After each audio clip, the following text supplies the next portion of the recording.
Hello, welcome back to my YouTube channel. ඉතින් ආදරෙන් පිළිගන්නවා මගේ channel එකට. ඔන්න වෙනදා වගේම අදත් ආවද වීඩියෝ එකක් අරන් ආලා ගාවට.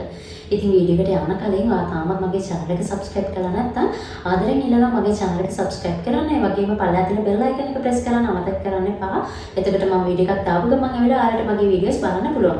ඉතින් ඒ වගේම වීඩියෝ එක හොඳයි කියලා හිතෙනවා නම් වීඩියෝ එකට like කරන්න, comment කරන්න, ඒ වගේම වීඩියෝ එක share කරන්න අමතක කරන්න එපා.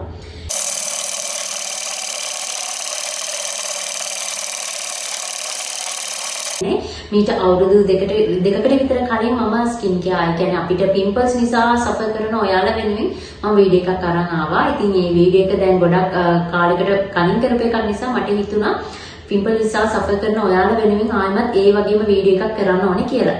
ඉතින් ප්‍රොඩක්ට්ස් තුනක් ගැන මම අද කතා කරනවා. පළවෙනි ප්‍රොඩක්ට් එක තමයි ඇක්ලියර් ෆේස් වොෂ් එක. දෙවෙනි එක තමයි ඇඩපලෙන් ජෙල් එක සහ තුන්වෙනි ප්‍රොඩක්ට් එක ඩුවැක් ජෙල් එක. ඇක්ලියර් ෆේස් වොෂ් එක ගැන කිව්වොත් එහෙම ඇක්ලියර් කියලා කියන්නේ මේකේ අන්තර්ගත වෙනවා සැලිසිලික් ඇසිඩ් ඒ වගේම ටී ට්‍රී ඔයිල්. මේ දෙක නිසා අපේ ස්කින් එකේ තියෙන ඔයිල්නස් එක කන්ට්‍රෝල් කරන්න. ඒ වගේම තමයි මගේ ස්කින් එකේ අලුතින් පිම්පල්ස් එනවා නම් මේ එන පිම්පල්ස් නතර කරන්න. ඒ වගේම තමයි බ්ලීචින් ඩැමේජ් එකක් වෙලා තියෙනවා නම් මේ බ්ලීචින් ඩැමේජ් එක හොඳ කරගන්න මේ ඇක්ලියර් ෆේස් වොෂ් එකට පුළුවන්කම තියෙනවා. ඒ වගේම තමයි ඇඩපලෙන් ජෙල් එක කියලා කියන්නේ අපේ මූණේ තියෙන pimples, black heads, white heads වගේ දේවල් වලට ඒ වගේම ඇක්නීස් වලට ගොඩක් හොඳ ප්‍රොඩක්ට් එකක්. මේක අපි යූස් කරන්න ඕනේ නයිට් ටයිම් එකේදී ලයිට් එක ඕෆ් කරලා. ඒ වගේම තමයි ඩුවැක් ජෙල් එක. දැන් වෙනකොට මාකට් එකේ ඩුවැක් ජෙල් එක ටිකක් අඩුයි.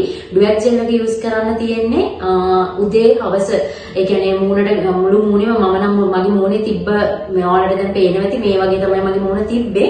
එතකොට මේ විදිහට තියෙනකොට මුළු මූණෙම මට ගාන්න වුණා ක්‍රීම් එක. ඉතින් මේක ගාලා සාමාන්‍ය පැයක් දෙකක් තියලා ඉවත් කරන්න තමයි තියෙන්නේ. දැන් මේ ඔයාලට පේන්නේ මම බ්ලීචින් ඩැමේජ් එක නිසා මගේ ස්කින් එක තිබ්බ විදිය වගේම තමයි අනිත් පැත්තෙන් පේන්නේ මේ ප්‍රොඩක්ට්ස් තුනේ. ඒ කියන්නේ ඇක්ලියර් ෆේස් වොෂ් එකයි, ඇඩපලෙන් ජෙල් එකයි, ඩුවැක් ජෙල් එකයි කරලා මගේ මූණ හොඳ කරගත්ත හැටි. ඉතින් මම මේක ඔයාලට කැමති නම් ડોක්ටර් කෙනෙක් ගාවට ගිහිල්ලා මේකේ රෙකමෙන්ඩේෂන් එකක් ડોක්ටර් කෙනෙක් රෙකමෙන්ඩේෂන් එකක් අරගෙන ඔයාලට ප්‍රොඩක්ට්ස් පාවිච්චි කරන්නත් පුළුවන්. එහෙම නැත්නම් ෆාමසිට ගිහලා මේ ප්‍රොඩක්ට්ස් ඉගුවම ඔයාලට ඒත් ගන්න පුළුවන්. ඉතින් ඔයාලත් මේ ප්‍රොඩක්ට්ස් පාවිච්චි කරලා තියෙනවා නම් මේ ප්‍රොඩක්ට්ස් වලින් රිසල්ට්ස් තියෙනවා නම් පල්ලෙහා කමෙන්ට් සෙක්ෂන් එකේ කමෙන්ට් එකක් දාන්න අමතක කරන්න එපා. ඉතින් අලුත් වීඩියෝ එකකින් හැම වෙනකම් හැමෝම පරිස්සමට ගෙදරට ඉන්න.